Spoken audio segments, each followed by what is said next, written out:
Hello दोस्तों, exam insider के इस यूट्यूब चैनल पर मैं आप सबका एक बार फिर से स्वागत करती हूं।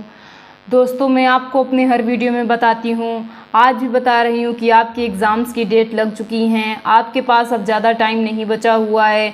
आप जितनी जल्दी हो सके अपने एग्ज़ाम की तैयारी को एकदम अच्छे से एकदम ज़ोरों पे ले आइए, क्योंकि आपके पास ज़्यादा टाइम नहीं बचा हुआ है, ये आप भी जानते हैं। तो आप अपनी तैयारी में एकदम अच्छे से लग जाइए, ताकि आप इस बार पेट की परीक्षा में 90+ मार्क्स स्कोर कर सकें। इसको टारगेट लेकर के चलिए और इस बार आप पेट की परीक्षा को निकाल के ही घर आइएगा। तो उसी के लिए हम आपको अपने चैनल पर पेट से संबंधित जुड़ी हर तरह की तैयारी करवा रहे हैं। आपको जिस सब्जेक्ट में भी प्रॉब्लम हो, आप हमें कमेंट करके बता सकते हैं। आपका जो सब्जेक्ट वीक है उस पर आप ज़्यादा वर्क कीजिए। जैसे मतलब पेट में जो जो सब्जेक्ट आता है उनमें से कौन सा पोर्शन आपको सबसे ज़्यादा वीक है, उस पे ज़्यादा वर्क कीजिए, क्योंकि वीक पे आप वर्क करेंगे तो आपका नंबर इंक्रीज होगा। तो चलिए शुरू करते हैं, टाइम ना वेस्ट करते हुए आपके क्वेश्चंस की तरफ चलते हैं। अगर आपने अभी तक एग्ज़ाम इनसाइडर को सब्सक्राइब नहीं किया है तो प्लीज़ इसे सब्सक्राइब ज़रूर कर लीजिए।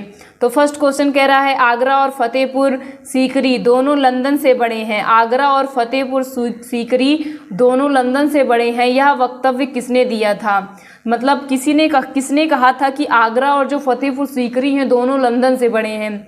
बर्नियर ने, मानुची ने, रॉल्फ फिंच ने, हॉकिंस ने। तो आपका सही ऑप्शन हो जाएगा रॉल्फ फिंच ने। रॉल्फ फिंच ने कहा था कि आगरा और फतेहपुर सीकरी दोनों लंदन से बड़े हैं।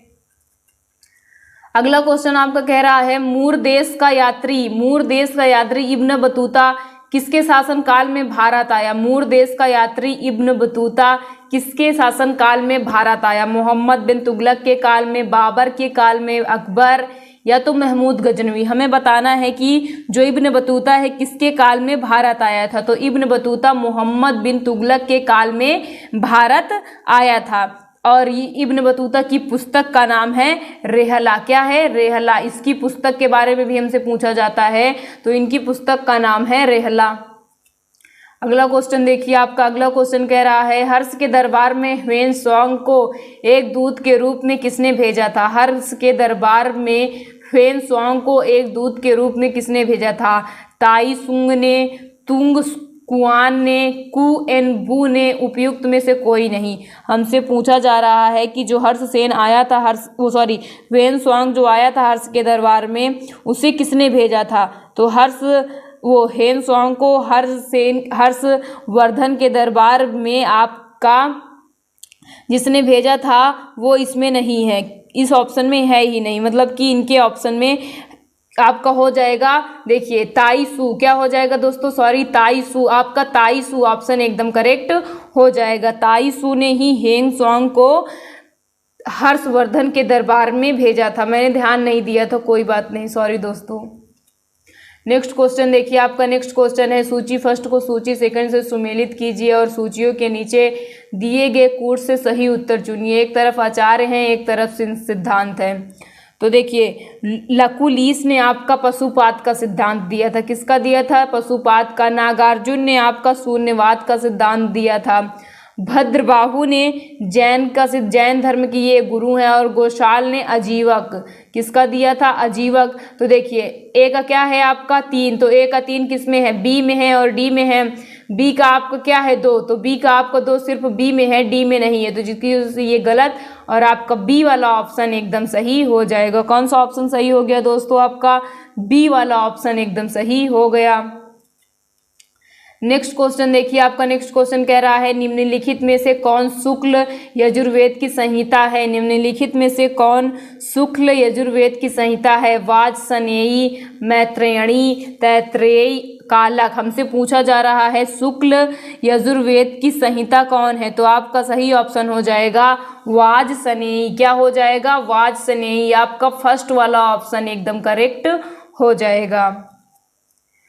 नेक्स्ट क्वेश्चन देखिए, आपका सुमेलित करना है। सूची फर्स्ट को सूची सेकंड से सुमेलित कीजिए तथा सूचियों के नीचे दिए गए कोट का प्रयोग करते हुए सही उत्तर का चयन कीजिए। ये आपकी सूची फर्स्ट है और ये सूची सेकंड है।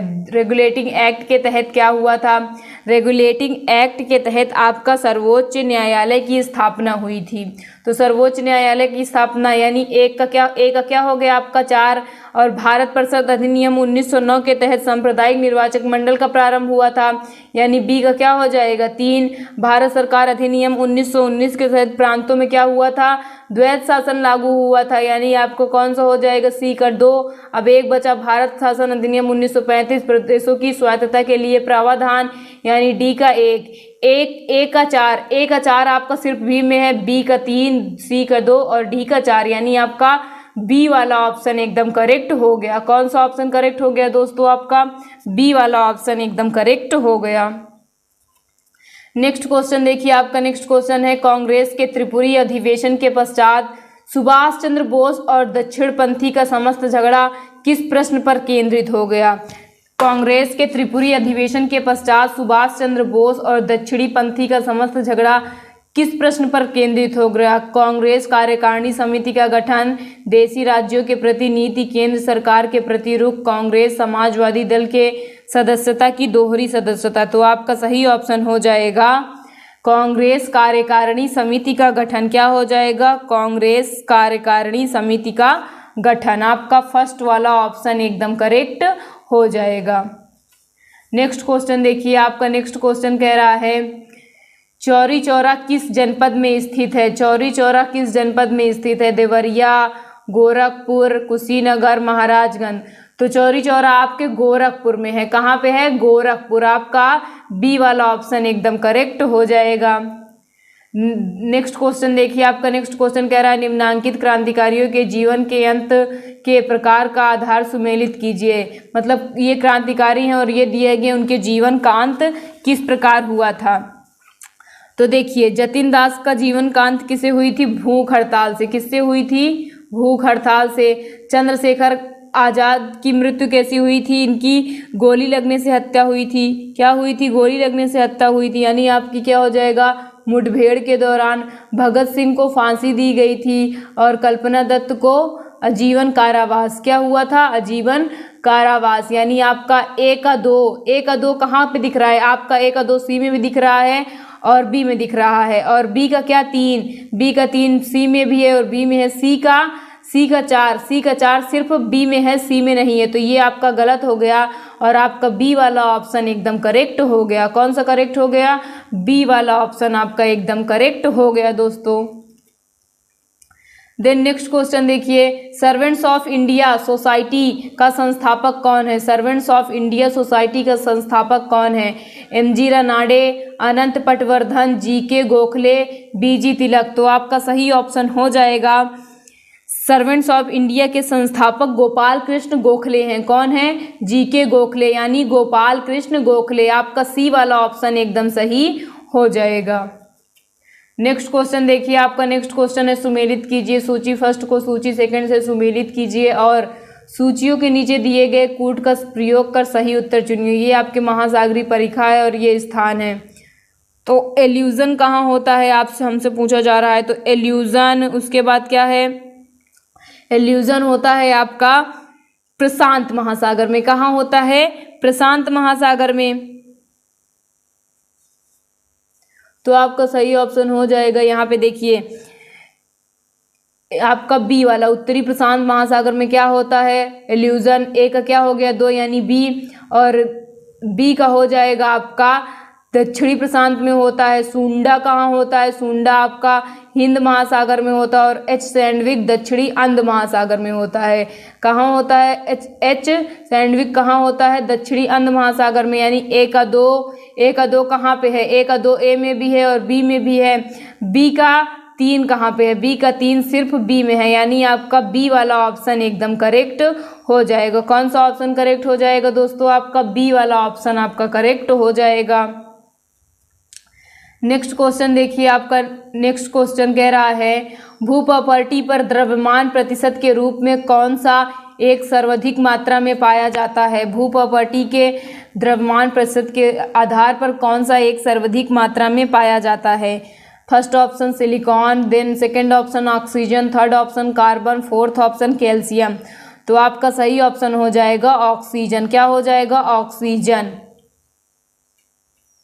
अगला क्वेश्चन आपका कह रहा है बाण सागर परियोजना स्थित है। बाण सागर परियोजना स्थित है रिहंद नदी पर, सोन नदी पर, कन्हार नदी पर, नर्मदा नदी पर। तो बाण सागर परियोजना आपकी कहाँ स्थित है? सोन नदी पर। आपका बी वाला ऑप्शन एकदम करेक्ट हो जाएगा। अगला क्वेश्चन आपका कह रहा है दोस्तों गंगा के मैदान की पुरानी कछारी मिट्टी कहलाती है। गंगा के मैदान की पुरानी कछारी मिट्टी क्या कहलाती है? First option Bhabar, second option Bangar, third option Khadar, fourth option khondalite. हमसे पूछा जा रहा है गंगा के मैदान में पुरानी जो कछारी मिट्टी होती है उसे हम क्या कहते हैं? तो उसे हम बोलते हैं बांगर। क्या बोलते हैं? बांगर। यानी आपका बी वाला ऑप्शन एकदम करेक्ट हो जाएगा। बी वाला ऑप्शन आपका करेक्ट हो गया। नेक्स्ट क्वेश्चन देखिए, आपका नेक्स्ट क्वेश्चन कह रहा है निम्नलिखित केंद्र शासित राज्यों में कौन सा कम नगरीकृत है? निम्नलिखित केंद्र शासित राज्यों में कौन सा कम नगरीकृत है? लक्षद्वीप, अंडमान एवं निकोबार द्वीप, दादर एवं नगर हवेली, पुदुचेरी। तो आपका सही ऑप्शन हो जाएगा अंडमान एवं निकोबार द्वीप समूह। ये कम नगरीकृत है सबसे ज़्यादा। आपका बी वाला ऑप्शन एकदम करेक्ट हो जाएगा। अगला क्वेश्चन देखिए, आपका अगला क्वेश्चन कह रहा है 2011 की जनगणना के अनुसार उत्तर प्रदेश के निम्नलिखित जनपदों किसमें महिला साक्षरता दर सबसे कम है? तो उत्तर प्रदेश की किस जनपद में सर्वाधिक महिला साक्षरता दर कम है?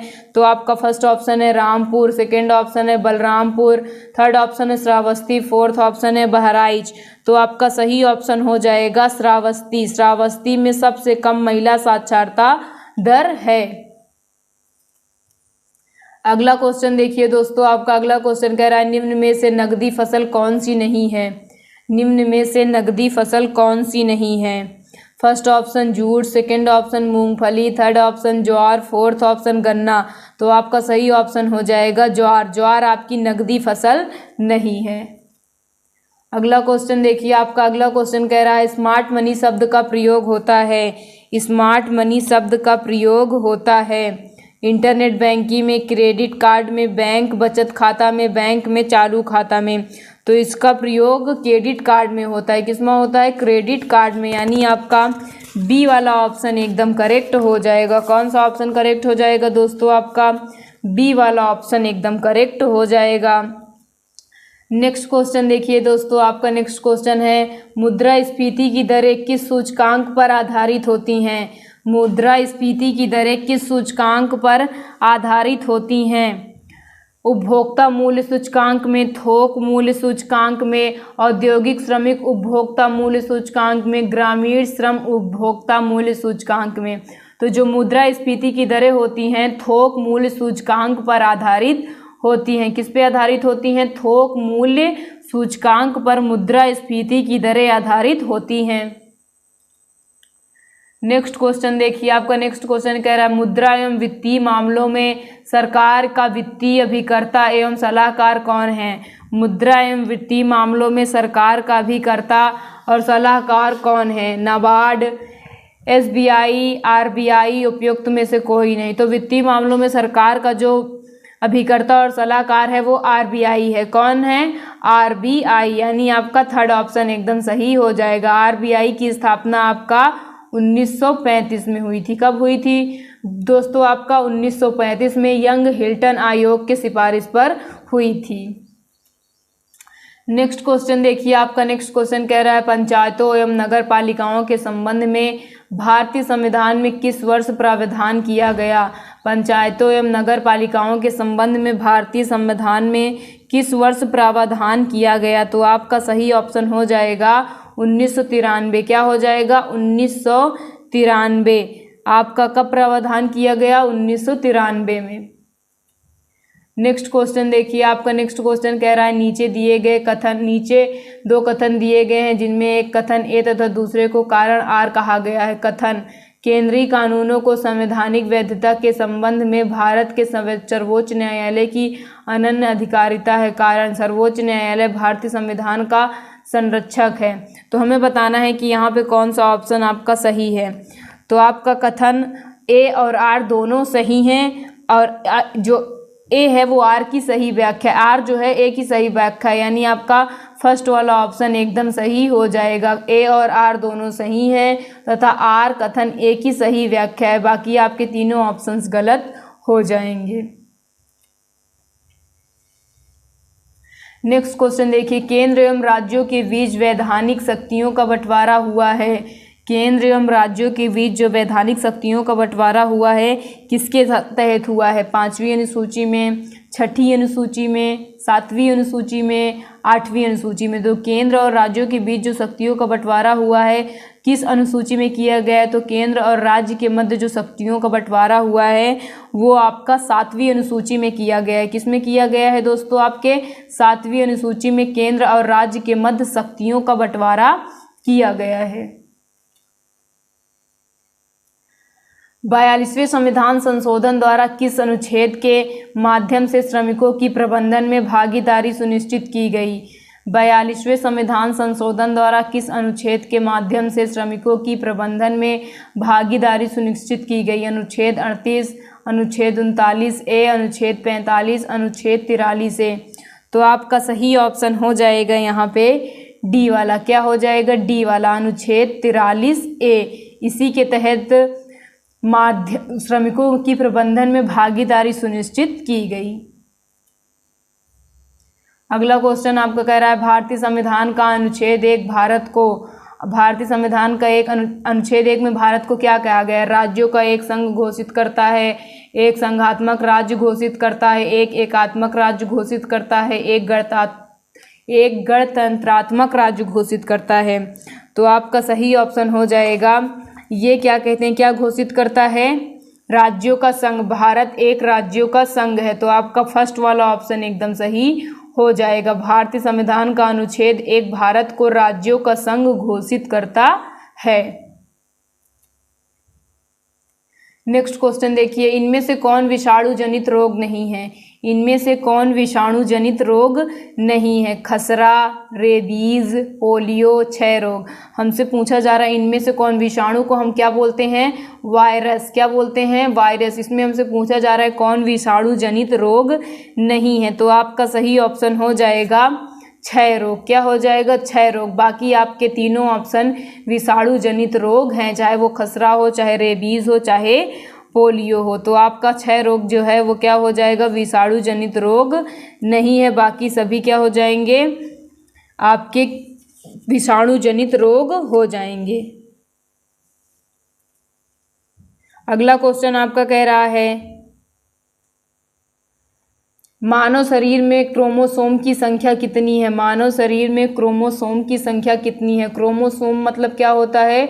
गुणसूत्र। हमसे पूछा जा रहा है मानव शरीर में गुणसूत्रों की संख्या कितनी है? 23, 46, 44, 42। तो मानव शरीर में गुणसूत्रों की संख्या 23 अर्थात 23 जोड़ों में है, यानी दो दो जोड़ों का पेयर है। आपका 46 ऑप्शन एकदम सही हो जाएगा। नेक्स्ट क्वेश्चन आपका कह रहा है यूरिया में नाइट्रोजन किस रूप में पाया जाता है? यूरिया में नाइट्रोजन किस रूप में पाया जाता है? एमाइड के रूप में, एमोनिकल के रूप में, नाइट्रेट के रूप में, नाइट्राइट के रूप में। हमसे पूछा जा रहा है यूरिया में जो नाइट्रोजन होता है वो किस रूप में पाया जाता है? तो यूरिया में जो नाइट्रोजन होता है वो एमाइड के रूप में पाया जाता है। किसके रूप में? एमाइड के रूप में पाया जाता है। आपका ऑप्शन फर्स्ट एकदम सही हो जाएगा। नेक्स्ट क्वेश्चन देखिए, आपका नेक्स्ट क्वेश्चन कह रहा है दूध का दही में परिवर्तन किसके द्वारा होता है? दूध का दही में परिवर्तन किसके द्वारा होता है? बैक्टीरिया द्वारा, विटामिन द्वारा, एंजाइम द्वारा, उपयुक्त में से कोई नहीं। तो दूध का दही में परिवर्तन जीवाणु द्वारा होता है। किसके द्वारा होता है? जीवाणु, यानी जिसे हम क्या कहते हैं? बैक्टीरिया। आपका फर्स्ट ऑप्शन एकदम सही हो जाएगा। लैक्टोबैसिलस जीवाणु के कारण ही जो दूध होता है वो क्या हो जाता है? दही बन जाता है। इस वीडियो के लास्ट क्वेश्चन की ओर चलते हैं दोस्तों। अभी तक आपने हमारे चैनल एग्जाम इनसाइडर को सब्सक्राइब नहीं किया है तो प्लीज़ चैनल को सब्सक्राइब कर लीजिए, साथ में आए बेल आइकन को प्रेस कर दीजिए। दोस्तों हम आपको जितने भी क्वेश्चंस करवा रहे हैं वो आपके लिए बहुत ही ज़्यादा हेल्पफुल होंगे। आप जब परीक्षा देने जाएंगे तो आप देखेंगे हमने आपको जो क्वेश्चंस करवाए हैं उनमें से बहुत सारे क्वेश्चन आपकी परीक्षा में आपको देखने को मिल जाएंगे। तो आप हमारे चैनल को सब्सक्राइब ज़रूर कर लीजिएगा और वीडियो को प्लीज़ पूरा देखिएगा, बीच में स्किप मत कीजिएगा। आपका लास्ट क्वेश्चन कह रहा है मथने के पश्चात क्रीम का दूध से पृथक हो जाने का कारण है। मथने के बाद क्रीम का दूध से पृथक हो जाने का कारण है गुरुत्वाकर्षण बल, संसंजक बल, अपकेंद्री बल, उपयुक्त में से कोई नहीं। तो मथने के बाद दूध का क्रीम से अलग हो जाने का कारण क्या है? अपकेंद्री बल है। क्या है? अपकेंद्री बल है। आपका सी वाला ऑप्शन एकदम करेक्ट हो गया। तो दोस्तों हमने आपको 30 क्वेश्चन के प्रैक्टिस करवाई है। आप इस वीडियो को 1 या 2 बार देखेंगे तो क्वेश्चन आपको आसानी से याद हो जाएंगे। आप जितनी ज़्यादा हो सके उतनी ज़्यादा मेहनत कीजिए ताकि इस बार आप पेट की परीक्षा को निकाल सके। तो इसी उम्मीद के साथ हम आपसे फिर मिलेंगे। वीडियो पसंद आ रहा होगा तो प्लीज़ वीडियो को लाइक कीजिएगा, वीडियो को शेयर ज़रूर कीजिएगा और चैनल पर नए हैं तो चैनल को सब्सक्राइब कर लीजिएगा। थैंक यू दोस्तों।